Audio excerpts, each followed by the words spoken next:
안녕하세요. 이석인의 와인 탐구 이석인입니다. 우리 지난 시간에 만난 몽라쉐 그랑크루와 꼬트드본 화이트 와인 삼총사 와인들. 정말 관능적이고 예술 작품처럼 위대한 와인들이었죠.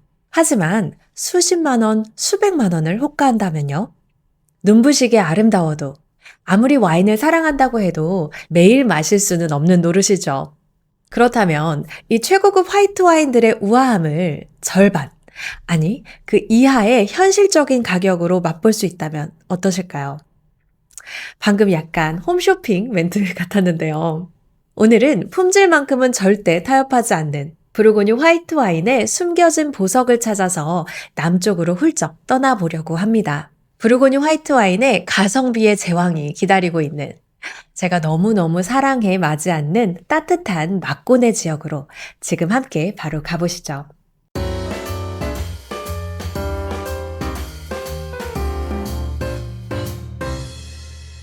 부르고뉴의 중심부이자 가장 비싼 포도밭들이 몰려있는 황금의 언덕 꼬트도르에서 남쪽으로 차를 타고 1시간쯤 더 내려가면요. 마법처럼 풍경이 바뀐답니다. 북쪽의 뾰족한 지붕들은 어느새 둥글고 납작한 남부풍 기와로 바뀌고요. 기온도 한결 온화해지고 눈부신 남쪽의 햇살이 포도밭을 정말 기분 좋게 찬란하게 반짝반짝 비추죠.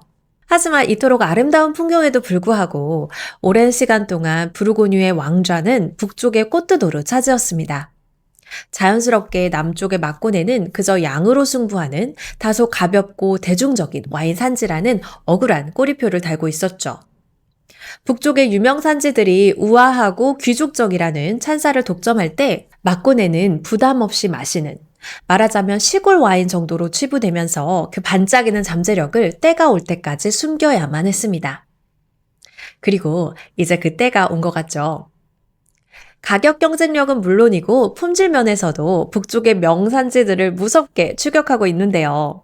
부르고뉴의 유명 생산자들도 남쪽 막고내의 가능성을 알아보고 앞다퉈 투자를 늘리고 있답니다.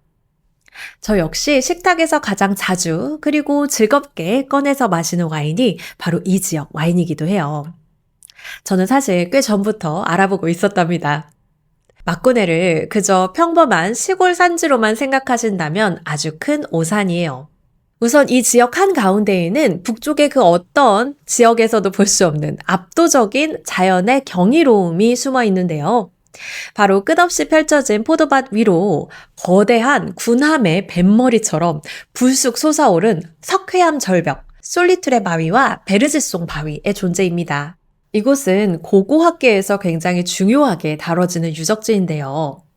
인류가 찬란한 구석기 예술을 꽃피웠던 이른바 솔리트레 문화의 발상지이기 때문이죠. 실제로 이 절벽 아래에는 오랜 세월 사냥당한 수만 마리의 야생마와 술록의 유골이 아주 거대하게 겹겹이 층을 이루며 발견되었어요. 그래서 오랫동안 이 지역에는 구석기 사냥꾼들이 야생마와 술록의 무리를 절벽 끝으로 몰아서 벼랑 밑으로 떨어뜨려 사냥했다고 하는 아주 잔인하면서도 기이하리 많지 신비로운 전설이 전해져 내려왔죠. 그런데 이 먼 옛날의 뼈 무덤 이야기가 대체 와인과 무슨 상관이 있냐고요? 바로 이 수만 년 전에 그 죽음의 사냥터가 현재 부르고뉴 와인 중 제 기준 가장 따뜻하고 사랑스러운 화이트 와인 중 하나인 푸이푸세를 길러내는 풍요로운 생명의 밭이 되었다는 사실이죠. 푸이푸세 와인은 바로 이 수만 마리의 야생마와 술록의 흔적이 고스란히 묻어있는 이 솔리투레와 베르즈송 바위 앞에 가파른 비탈에서 자란 샤르도네로 만들어지기 때문이죠. 게다가 푸이푸세 포도밭 아래는 실은 정말 이 구석기 시대보다도 훨씬 더 아득한 과거, 1억 5천만 년 전 고대 바다의 흔적을 품은 주라기 시대의 석회암층이 깊게 자리하고 있습니다. 그래서 이곳의 포도나무는요, 이 척박한 안반 사이로 뿌리를 내리면서 땅속 깊은 곳을 파고들죠. 그리고 포도나무는 온 힘을 다해 이 안반층에서부터 강인한 생명력을 끌어올립니다. 저는 이 푸이푸스의 매력이 바로 이 생명력에 있다고 생각해요. 사실 이 깊은 석회암 층에서부터 이렇게 강인하게 끌어올린 뭐 미네랄리티나 산도, 그리고 그 긴장감 같은 것들은 어떻게 보면 북쪽에도 있을 수 있는데요. 이 조화가 남쪽의 정말 그 때로와 그 넉넉하고 반짝이는 햇살이 부여하는 그 농축미, 이 두 가지의 이질적인 요소가 잔 안에서 만나면서 어쩐지 푸이퓨세 와인은 위를 향해 힘차게 솟구치는 듯한 그런 기분 좋은 생동감을 주거든요. 이곳에 신비롭고 생명력 넘치는 땅의 기운에 완전히 매료된 인물이 있어서 소개해드리자면요. 바로 프랑스의 전 대통령 프랑스와 미테랑이었습니다. 그는 대통령 재임 시절은 물론이고 세상을 떠나기 전까지 무려 30년이 넘는 세월 동안 매년 부활절만 되면 언론인과 친구들을 이끌고 이 마코네의 솔리테리 바위 정상까지 같이 오르는 걸 즐겼다고 하죠. 말하자면 이 미테랑 대통령의 인생 등산 코스였던 셈인데요. 우리나라에서도 흔히 뭐 지리산에 전기를 받으러 간다, 북한산에 전기를 받는다, 뭐 이런 말씀 많이 하시잖아요.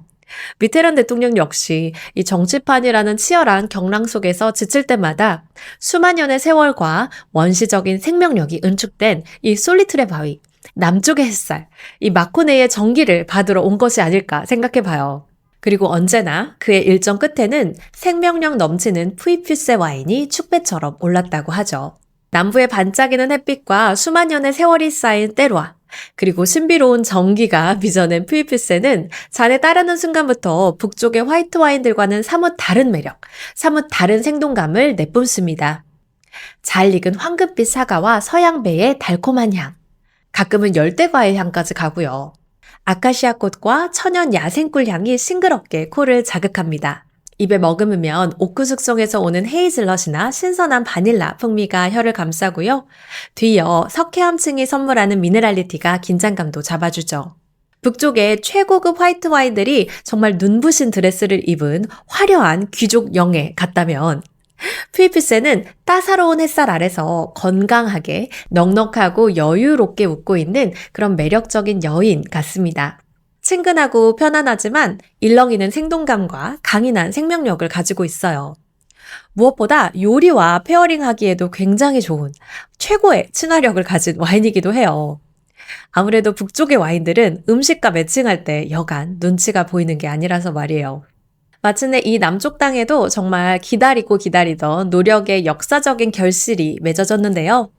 부르고뉴 와인 법령상 마코네 지역은 지금까지 단 하나의 프리미어 크리 포도밭도 갖고 있지 않았어요. 하지만 현지 생산자들이 오랫동안 정밀하게 마코네의 토양을 분석하고 그 가치를 증명해낸 끝에 마침내 2020년, 꽤 최근이죠. 푸이퓨세의 22개의 클리마가 프리미어 크리로 공식 승격되는 대역전극을 완성합니다. 좋은 와인이 하루아침에 만들어지지 않듯이 한 지역의 명성 또한 오랜 시간의 인내와 노력 끝에 비로소 결실을 맺게 되는 듯해요. 이토록 무서운 성장세와 뜨거운 열정이라면 언젠가 이 남쪽 땅에서도 마코네 최초의 그랑크리가 탄생했다는 좋은 소식도 기대해 볼 수 있지 않을까 생각해 봅니다. 수만 년의 인류사를 품은 거대한 석회암 바위, 그리고 그 척박한 땅에서 끝내 결실을 맺은 와인. 이번 주말에는요, 품질과 최고의 가성비를 모두 갖춘 푸이퓨세 와인 한 병 어떠실까요? 사실 와인의 진짜 가치는 유리장 속에 보관된 수백만 원짜리 명작에만 있는 게 아닐 거예요. 자고로 와인이란 사람과 사람을 이어주기 위해 존재해 왔으니까요. 가장 소중한 사람들과 한 식탁에 둘러앉아서 서로의 이야기를 듣고 또 함께 맛있는 음식과 와인을 나누며 웃고 마실 수 있다면 그것만으로도 이미 충분히 훌륭한 와인 경험이라고 생각합니다. 푸이퓨세는 저에게 언제나 기분 좋은 영감을 주는 제가 너무 사랑하는 와인이에요.